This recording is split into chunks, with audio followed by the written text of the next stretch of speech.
আমি প্রথমেই জানাচ্ছি আমার চলার পথের সারথি ঠাকুরের শ্রীচরণে প্রণাম জানাচ্ছি।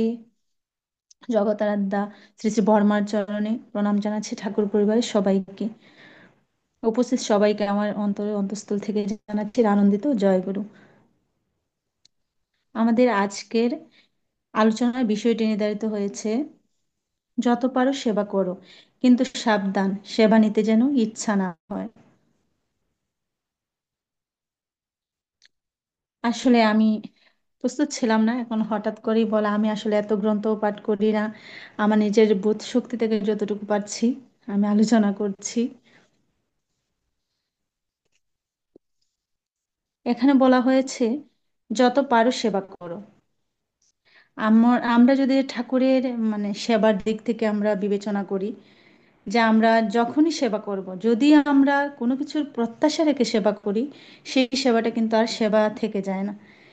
তাই সেবা যখনই করব, আমরা ঠাকুরের এই যে অনলাইন সৎসঙ্গ করছি, একসাথে আছি, ঠাকুরের প্রত্যেক দিন নিয়মিত হচ্ছে ঠাকুরের প্রত্যেকটা ভোরের প্রার্থনা, সন্ধ্যা প্রার্থনা, প্রত্যেকটা জিনিস করছি, তখন যদি আমরা মনের মধ্যে এইটা আসে যে ঠাকুর, আমি তো প্রত্যেকটা সময় তোমাকে প্রার্থনা করছি, প্রত্যেকটা জিনিস নিয়ম মাফিক করছি, তাহলে কেন আমি আমি যা চাই আমি পাচ্ছি না?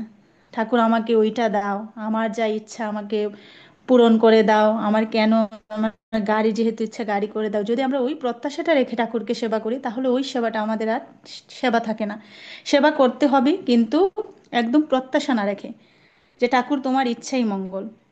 যখন আমরা ওই সেবাটা করব, ঠাকুর তো অন্তর্যামী, ঠাকুর প্রত্যেকটা বিষয়ই জানেন, আমরা কি মনের মধ্যে রেখে কি করছি ঠাকুর সব কিছুই জানেন।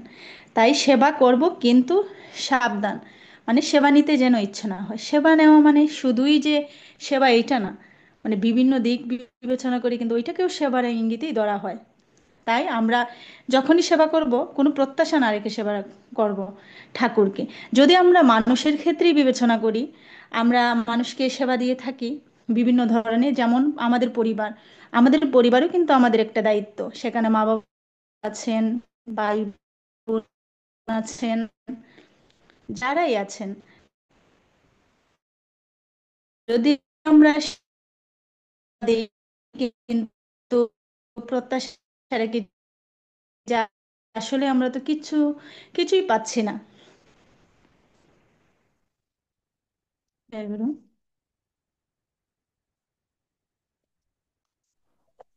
জয়গুরু, শুনতে পারছি। হ্যাঁ, আমরা যদি আমাদের পরিবার পরিজন, প্রত্যেকটা দিক কিন্তু আমাদের দায়িত্ব।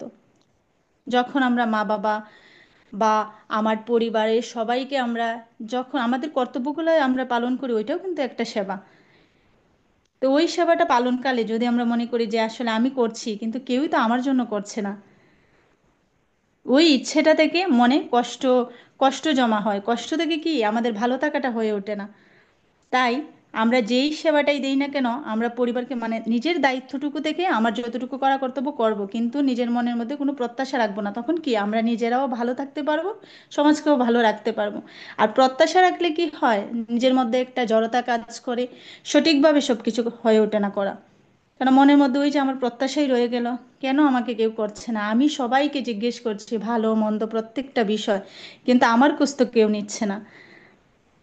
তাই ওই দিকটা বিবেচনা না করে শুধু আমরা কি সেবা দিয়ে যাব। ঠাকুর জানেন আমার কিসে মঙ্গল। আমরা যদি ঠাকুরের উপর সব ছেড়ে দিই, যে না ঠাকুর তোমার ইচ্ছেই মঙ্গল, জীবনে ভালো মন্দ প্রত্যেকটা জিনিস মিলিয়ে কিন্তু জীবন, কখনো আমি ভেঙে পড়ি না। হ্যাঁ, আমি বাস্তবিক করতে আমি নিজেও আমি কখনো ভেঙে পড়ি না। যা হচ্ছে ভালো হচ্ছে হয়তো কোনো কারণে, আর যা হবে আশা করি ভালো হবে, ঠাকুরের ইচ্ছাই আসলে মঙ্গল। তো ঠাকুর আমাদের কিন্তু সবকিছু বোঝেন, ঠাকুর জানেন যে কিসে আমাদের মঙ্গল নিহিত। হয়তো আজকে দিন খারাপ যাবে, কিন্তু ভালো সামনে অবশ্যই আসবে। এটাই হচ্ছে বাস্তবতা। তাই সেবা আমরা সবাইকেই হচ্ছে, যে যে ঠাকুরকেই আমরা যদি অন্তর থেকে ডাকি, তাহলে অন্তর থেকে আমরা ডেকে যাব, আর ঠাকুরের কাছেই সব কিছু হচ্ছে আমরা সমর্পণ করে দেব, কোনো প্রত্যাশা না রেখে। তাহলেই কি আমরা নিজেরা ভালো থাকতে পারবো, ঠাকুরকে ভালো রাখতে পারবো। সেইমভাবে আমরা যদি আমাদের পরিবার, আত্মীয় স্বজন বা চলার পথে যেই ধরনের সেবা দিই না কেন, সেই সেটা সাহায্য হতে পারে পরিবারকে, এই যে আমি আগেই বললাম, যে যে কোনোভাবেই হতে পারে, কিন্তু কি আমরা হচ্ছে কোনো প্রত্যাশা না রেখে করব। যে ঠাকুর তো বলেছেন যে যত পারো সেবা করো, কিন্তু সাবধান, সেবা নিতে যেন ইচ্ছে না হয়। এটা থেকে কি মনে হচ্ছে প্রত্যাশা চলে আসে, প্রত্যাশা থেকে দুঃখ চলে আসে। আর আমরা যখন কোনো প্রত্যাশা রাখবো না, শুধু সেবা দিয়েই যাব, ঠাকুর আমাদেরকে দিয়ে দেবেন যা আমার প্রাপ্য, ঠাকুর জানেন।